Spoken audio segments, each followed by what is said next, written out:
Alberto Iturralde, responsable de Días de Bolsa. Alberto, como todos los jueves, gracias por acompañarnos unos minutos. Gracias a vosotros por contar conmigo. Buenas tardes.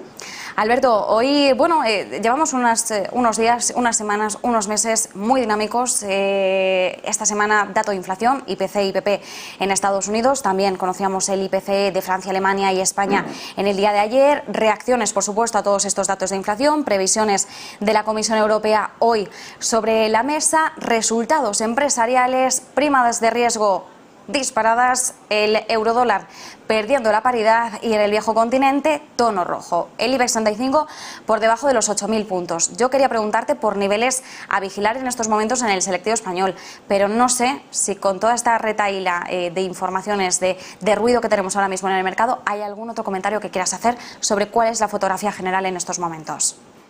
Durante estos días se ha materializado un hecho financiero clave en la economía, que es la paridad precisa, exacta, entre dólar y euro.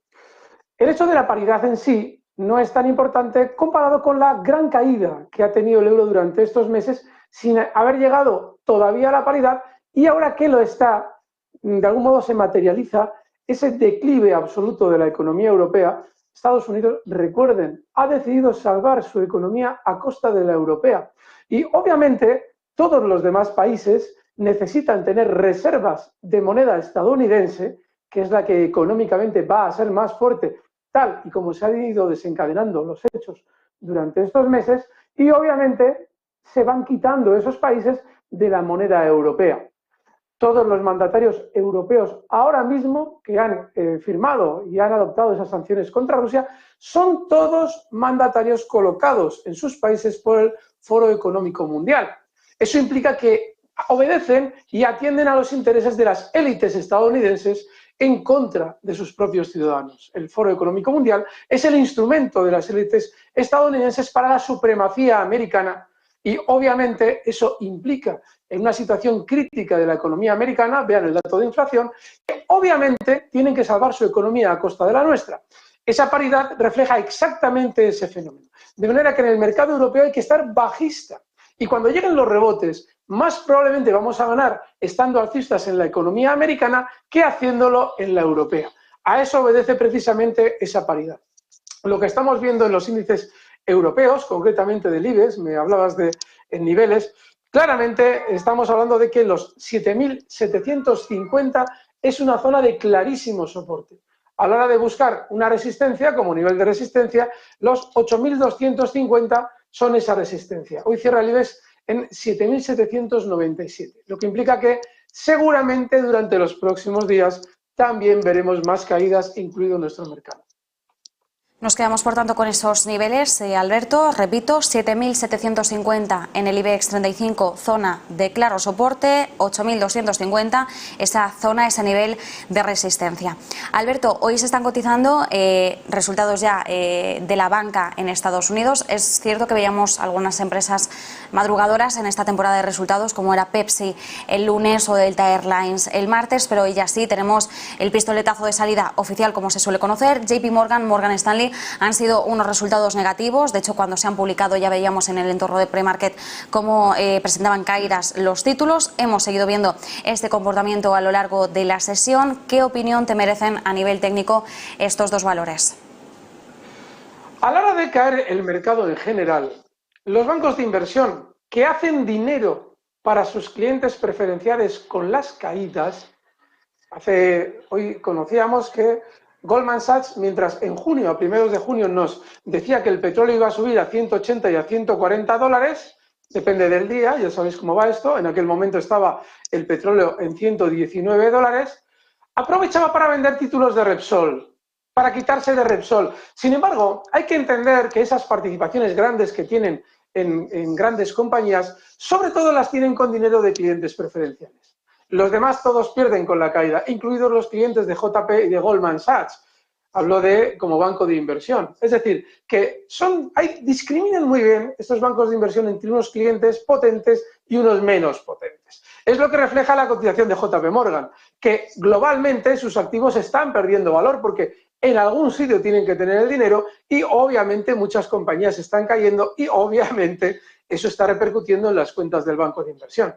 Así es que lo más normal es que si ya tenemos reflejado ese resultado en las cuentas de JP Morgan, recuerden que ellos nos dicen los resultados cuando les interesa.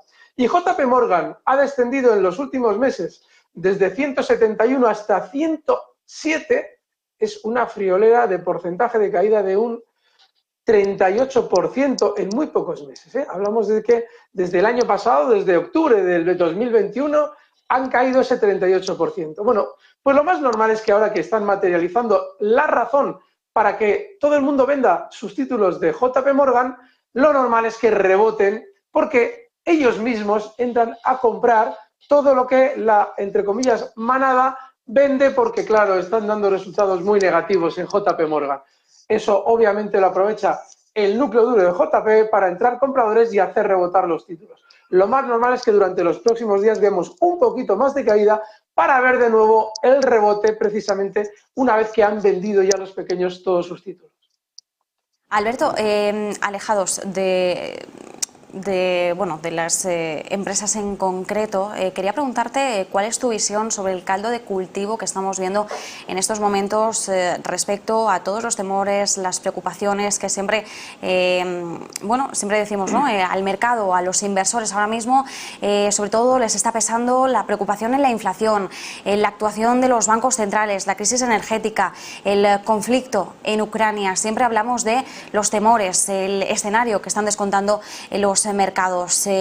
¿Cómo tenemos que llegar a situar o qué peso debemos darle realmente a este tipo de temores al intentar dar explicación a lo que están sucediendo en las bolsas? Fíjate, la clave de lo que comentas no es tanto, por poner un ejemplo, la crisis de Ucrania. El problema es las decisiones que han adoptado los políticos europeos con motivo de esa crisis de Ucrania. Es decir, decisiones autodestructivas. No solamente cortar el flujo de gas de Rusia a Europa, ya ves que, aunque digan que lo han cortado, ahora nos enteramos de que Rusia es el segundo proveedor de gas de España. Ya ven la hipocresía cómo funciona. Las empresas españolas no deben poder tener negocios con Rusia, pero nosotros cuando nos interesa sí cogemos el gas de Rusia. Sin embargo, la opción de que ya se haya convertido Estados Unidos el mayor proveedor de gas de Europa, con un 40% más caro, y eso haya sido gracias a las medidas adoptadas por los dirigentes europeos, es para los inversores la clave de la preocupación. Es decir, que realmente Europa ya tiene al demonio dominándole y efectivamente se van a suicidar. Eso va a implicar una quiebra masiva de empresas europeas, lógicamente una pérdida en la cotización de muchas de ellas y obviamente un desplome de la economía que ya estamos viendo. Si a eso añadimos que globalmente la comunicación de este tipo de cosas no se está transmitiendo de esta manera, afortunadamente tenéis expertos que sí lo dicen. Fernando Moragó, por ejemplo, que le suelo escuchar que interviene con vosotros, él explica muy bien cuál es la causa real de esa crisis de Ucrania y cuáles son los efectos que está produciendo en Europa. Bueno, pues hay mucho más, porque si a eso añadimos el efecto de los postulados de la Agenda 2030, es decir, autodestrúyete para cuidar el planeta, es decir, todos los países que no son Estados Unidos tienen que ir perdiendo fuerza en su economía para cuidar el medio ambiente, mientras Estados Unidos la fortalece. Véase Bill Gates comprando tierras de cultivo en Estados Unidos cuando se las están quitando a los agricultores holandeses, por poner un ejemplo. Es decir, es de tal grado de autodestrucción las medidas que están adoptándose en Europa que obviamente los inversores no pueden más que huir de Europa y del euro. Por eso ha caído tanto. Alberto Iturralde, responsable de Días de Bolsa, como siempre un placer. Muchas gracias. Gracias, un fuerte abrazo.